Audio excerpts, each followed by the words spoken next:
हर हर महादेव। दोस्तों, कैसे हैं आप लोग। कल्कि अवतार का क्रोध ले आया वर्ल्ड वॉर 3। अब कल्कि अवतार ने किस पर क्रोध किया कि वर्ल्ड वॉर 3 हमारे सामने आ गई। कुछ लोग आपसे कहेंगे कि वर्ल्ड वॉर 3 एक साजिश है। कुछ लोग आपसे कहेंगे कल्कि अवतार ने वर्ल्ड वॉर 3 शुरू कर दिया है। लेकिन हम अपने वीडियो में ऐसी कोई बात नहीं करेंगे। जैसा कि मैंने आपको बताया है कि लोग अपने वीडियोस इंसानों की हरकतों को देखकर बनाते हैं, लेकिन मैं अपने वीडियोस इंसानों की हरकतों को देखकर नहीं बनाता। मैं शक्तियों से शक्तियों के युद्ध को पहचान कर अपने वीडियोस बनाता हूं। मेरे हिसाब से जो कल्कि अवतार के साथ इस समय हो रहा है वो मैं आप सबके साथ शेयर कर रहा हूं, और यह मेरी सोच है। मेरे अनुसार कल्कि अवतार इतने ज्यादा क्रोध में आ गए हैं कि कलयुग को अपने युग को खत्म खुद करना पड़ रहा है। कलयुग को अपनी चिता खुद जलानी पड़ रही है। ये जो आप वर्ल्ड वॉर 3 देख रहे हो, इसमें जब ये युद्ध होंगे, परमाणु चलेंगे, ये किसी और की चिता नहीं है, ये कलयुग की चिता है। अब कल्कि अवतार के क्रोध से कलयुग ने अपनी चिता क्यों जलानी शुरू करी, इसको हम समझते हैं। क्या कल्कि अवतार ने कलयुग पर क्रोध किया? क्या कल्कि अवतार ने मानवों पर क्रोध किया? नहीं। कल्कि अवतार ने खुद पर क्रोध किया, और उनके खुद पर क्रोध करते ही वर्ल्ड वॉर 3 ने दस्तक दे दी है। अब कल्कि अवतार ने खुद पर क्रोध क्यों किया वो मैं आपको बताने जा रहा हूं। दोस्तों, मैंने आपको बताया कि अवतार जितने भी हमारे आए हैं, ये कोई दैवीय नहीं होते, कोई आसमान से नहीं टपकते। ये एक बहुत ही साधारण मनुष्य होते हैं, पर इनकी एक खासियत होती है, ये अपना हर एक दिन पूरे सत्कर्म के साथ जीते हैं। हर एक दिन में ये इन बातों का ख्याल रखते हैं कि मुझसे कहीं किसी का गलत ना हो जाए, और इनकी यही बात इनको भगवान बना देती है। कबीर का एक दोहा है, मन के बहुतक रंग हैं, छिन छिन बदले सोए, और एक रंग में जो रहे ऐसा बिरला कोई। कह रहे इस मन के अनेकों रंग हैं, बार बार बदलते रहते हैं, लेकिन जो एक रंग में स्थिर रहता है ऐसा बिरला कोई और एक होगा। और मैंने आपको बताया कबीर ये जो बिरला, ये साधु बोल कर गए हैं, ये कल्कि के लिए बोल कर गए हैं। अगर एक शॉर्ट में इसको मैं समझाऊं तो आज हमारे कितने मानव ऐसे हैं जो अध्यात्म की राह पर जाते हैं और सोचते हैं कि चलो मैं आज से अच्छा करूंगा, अच्छे कर्म करूंगा। एक दिन होता है, 2 दिन होते हैं, 3 दिन होते हैं, 4 दिन होते हैं, हफ्ता गुजरता है, महीना गुजरता है, वो अच्छाई करता रहता है, लेकिन उसके बदले में उसको बुराई ही मिलती है। तो ऐसी इस सिचुएशन में मानव जो है वो धर्म को छोड़ देते हैं। लेकिन कल्कि, जिसका पहला दिन और अंतिम दिन सिर्फ धर्म के लिए होगा, ऐसा होगा कल्कि अवतार। लेकिन आज परिस्थिति ऐसी आ गई है कि कल्कि ना तो किसी मानव का दोष समझता है, क्योंकि उसे पता है मानव तो एक कठपुतली मात्र है, चलाने वाला कोई और है। आज कल्कि का जो क्रोध जागा है वो खुद के ऊपर जागा है। कल्कि ने सोच लिया है कि क्यों तूने अपना जीवन इस कार्य के लिए लगाया, जब पाप अपने चरम पर पहुंचता जा रहा है, सत्य की कोई गुहार भी नहीं सुन रहा, तो क्यों मैंने अपना जीवन इस भक्ति में लगाया। कल्कि इतने निराश हो गए हैं, इतने निराश हो गए हैं कि अब उन्होंने मन बना लिया है कि अब मैं आध्यात्म के रास्ते पर नहीं जाऊंगा। और जब से कल्कि ने अब यह प्रण लिया है, तब से इस दुनिया का विनाश पक्का होने वाला है, और इसकी शुरुआत इन युद्धों से शुरू हो चुकी है। कल्कि ने यह क्रोध जो किया है, यह अपने ऊपर किया है, और इस क्रोध में उन्होंने कुछ नहीं, सिर्फ एक फैसला लिया है कि अब मैं आध्यात्म के रास्ते पर नहीं जाऊंगा। और वो कल्कि जो भूल कर भी कभी गलत काम नहीं करते थे, मेरी नजर में मेरी सोच ऐसी है कि आज उन्हें धर्म से इतनी नफरत हो गई, अध्यात्म से इतनी नफरत हो गई है कि वो जानबूझकर गलत काम की तरफ भी प्रेरित हो रहे हैं।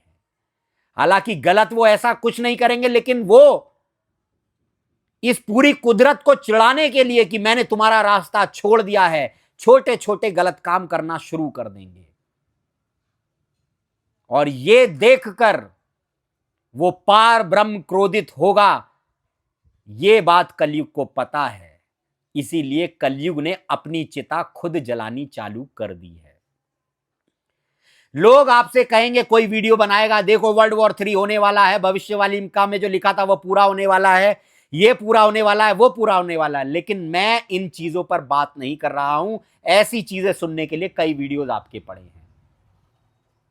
अभी मैंने बताया कितने साधु महात्मा कहते थे कि अभी तो कलयुग की चवन्नी भी खर्च नहीं, अभी तो कलयुग में इतना पापाचार होगा तब जाकर कलयुग का अंत होगा। लोग कहते थे, महात्मा कहते थे, आदमी आदमी को मार कर खाएगा तब कलयुग का अंत होगा। अब ये एप्स्टीन फाइल भी खुल गई है जिसमें आदमी आदमी को मारकर तो छोड़ो, छोटे छोटे बच्चों के साथ बलात्कार करके उनको मार के खाया जा रहा है। अबे और कितना कलयुग लोगे तुम? ये कलयुग का अंतिम चरण है, कलयुग अंत पर है। और ये तृतीय विश्व युद्ध की परिस्थिति बनना और कुछ नहीं, ये कल्कि की तीसरी आंख खुलना है, यानी विध्वंस ही विध्वंस। अब जब तक कलयुग इसकी चिता जलाने की स्पीड तेज नहीं करेगा तब तक कल्कि को चैन नहीं पड़ेगा। कल्कि अभी तक नहीं चाह रहे थे कि इस दुनिया का विनाश हो। चलती चाकी देखकर दिए कल्कि रोए और दो पाटन के बीच में साबुत बचा ना कोई। अभी तक कल्कि अवतार नहीं चाह रहा था कि इस दुनिया का विनाश हो, वो चाह रहा था कि सब प्यार से समझ जाएं। लेकिन अब उसने देख लिया है कि कोई प्यार से समझने वाला नहीं है। और एक बहुत मजे की बात मैं आपको बता रहा हूं, ये कल्कि खुद नहीं कर रहे हैं, ध्यान रखना। जितने भी लोग ये सोच रहे हैं कि कल्कि भगवान ऐसा कर रहे, नहीं, पर हो कल्कि के लिए ही रहा है। जैसे कल्कि को खुद नहीं पता वो कल्कि है, पर कल्कि को एक डाउट है कि कुछ ना कुछ तो मैं हूं और मुझसे ईश्वर कुछ करवा रहा है। और कल्कि के सामने इतनी पीड़ाएं, इतनी परिस्थिति भर दी जा रही है कि अब कल्कि का सब्र टूट चुका है। अब उसने कहा है, अब मैं अध्यात्म के रास्ते की तरफ नहीं जाऊंगा। और जो ही कल्कि ने यह फैसला लिया है, युद्ध छिड़ चुका है। अब कलयुग को चिता जलाने की स्पीड तेज करनी होगी, क्योंकि उसे पता है कि कल्कि क्रोध में है। कल्कि हाथी है, हाथी, ऐसा समझिए। हाथी से ज्यादा धैर्य किसी के अंदर नहीं होता। हाथी जब चलता है तो बड़े धैर्य के साथ चलता है, बड़े आराम से चलता है। जब खाता है तो बड़े आराम के साथ खाता है, पहले हिलाएगा झाड़ेगा तब खाएगा। ये कबीर का एक दोहा भी है, कबीरा धीरज के धरे हाथी मन भर खाए और टूक टूक के कारणे स्वान घरे घर जाए। कबीर कह रहे हैं, हाथी के अंदर धीरज होता है, वो धीरज के साथ खाता है, पहले हिलाएगा झाड़ेगा फिर खाएगा, तब भी उसका इतना विशाल पेट जो है वो ईश्वर भर देता है। लेकिन टूक टूक के कारणे स्वान घरे घर जाए, कुत्ता एक एक टुकड़े के लिए घर घर भटकता है, आप उसे बिस्किट डालो एकदम खाएगा, फिर देखेगा तुम्हारी तरफ, लेकिन उसका कभी पेट नहीं भरता। तो हाथी धैर्य का प्रतीक है, कल्कि ही हाथी है। हाथी और कुछ नहीं, कल्कि का प्रतीक है। लेकिन जब इस धैर्यवान हाथी का धैर्य टूटता है और ये क्रोधित होता है, तो ऐसा कोई धरती पर चलने वाला जानवर नहीं जो हाथी से टक्कर ले सके। अभी ये जो लोग हैं, राष्ट्रपति हो गया किसी सुपर पावर देशों के, ये सोच रहे हैं हम सबसे ज्यादा बलवान हैं, ये युद्ध छेड़ तो देंगे, लेकिन फिर इस धरती के हालात को संभालना इनके वश में नहीं रहेगा। जैसे महात्मा बुद्ध ने अग्निबाल से कहा था कि ये फूल तोड़, ये डाली मेरे लिए तोड़ दे, उसने तोड़ दी। उनने कहा तोड़ना तो आसान है, अब इसे जोड़ के दिखा। तो कल्कि भी इन सब से यही जवाब लेंगे। पहले तो कल्कि प्रकट ही नहीं होंगे, पहले इस दुनिया को तड़पता हुआ देखेंगे वो, और वो भी इसलिए कि हे मूर्खों, तुम्हें कितना समझाया तब भी तुम नहीं माने। और इस महाप्रलय में, विश्व युद्ध में सबसे ज्यादा आम मानव मरेगा, क्योंकि नेता मंत्रियों ने तो बड़े बड़े बंकर बना रखे, मरेंगे तो ये भी, लेकिन पहले आम मानव मरेगा। क्यों? क्योंकि कल की इनको दिखाएगा कि तुम चाहते तो इस दुनिया को बदल सकते थे, लेकिन तुमने इनके पीछे चलकर इनको अपना आइडियल बनाकर सबसे बड़ी भूल की है। फिर कल की इन बड़े बड़े लोगों से कहेंगे कि तूने इस दुनिया का विनाश तो कर दिया, अब इसको सही करके दिखा। तब इस दुनिया को कोई सही नहीं कर पाएगा। बड़े बड़े राष्ट्रपति, बड़ी बड़ी सुपर पावर कंट्री कल्कि के सामने घुटने टेक देंगी। जो आज ये अपने धर्मों को बड़ा कह रहे हैं, अपने धर्मों की तादाद बनाकर सुपर पावर बन रहे हैं, इनको एक सनातन कल्कि ही रोकेगा। और ऐसी क्या पावर कल्कि के पास होगी जो बड़े बड़े सुपर पावर के देश के राष्ट्रपति और वो भी उसके सामने झुक जाएंगे? उसके पास सत्य की पावर होगी। बड़े बड़े सुपर पावर कंट्रियों के राष्ट्रपति के पास इतने इतने परमाणु बम, इतने मिसाइल, कल्कि के पास ऐसा क्या होगा कि इनके सामने झुक जाएंगे? बहुत गहरी बात बता रहा हूं, ध्यान से सुनना। कबीर कहते हैं, बूंद पड़ी जो समुद्र में, ता जाने सब कोई, समुद्र समाना बूंद में, पूछे बिरला कोई। बहुत ध्यान से समझिए, बड़ा रहस्य है इस दोहे में। बूंद पड़ी जो समुद्र में, ता जाने सब कोई। समुद्र में अरबों खरबों बूंद गिरती हैं जब बारिश होती है, यह सबको पता है। समुद्र समाना बूंद में, पूछे बिरला कोई। लेकिन कोई बूंद ऐसी है जिसने अपने अंदर उस समुद्र को समा लिया हो? वो बूंद ही कल्कि है। अब इसको और विस्तार से समझिए। समुद्र हुआ भगवान ईश्वर, और बूंद हुई आत्माएं, जीवात्माएं। सारी जीवात्माएं ईश्वर को पूज रही हैं। ये सब जानते हैं कि हर कोई ईश्वर को मानता जानता है, लेकिन एक ऐसी आत्मा जिसने उस स्वयं पार ब्रह्म सागर को अपने अंदर समाहित कर लिया है, वो होगा कल्कि अवतार। वो बूंद होगी कल्कि अवतार। बूंद पड़ी जो समुद्र में, ता जाने सब कोए, समुद्र समाना बूंद में, पूछे बिरला कोए। वो बूंद को ढूंढो जिसके अंदर वो पूरा समुद्र समा गया है। बूंद यानी वो इंसान जिसके अंदर वो पार ब्रह्म स्वयं एंटर होकर लोगों को ज्ञान देगा। इस दुनिया को युद्ध से नहीं जीता जाएगा, ध्यान रखना। दुनिया तो प्रेम से ही जीती जाएगी।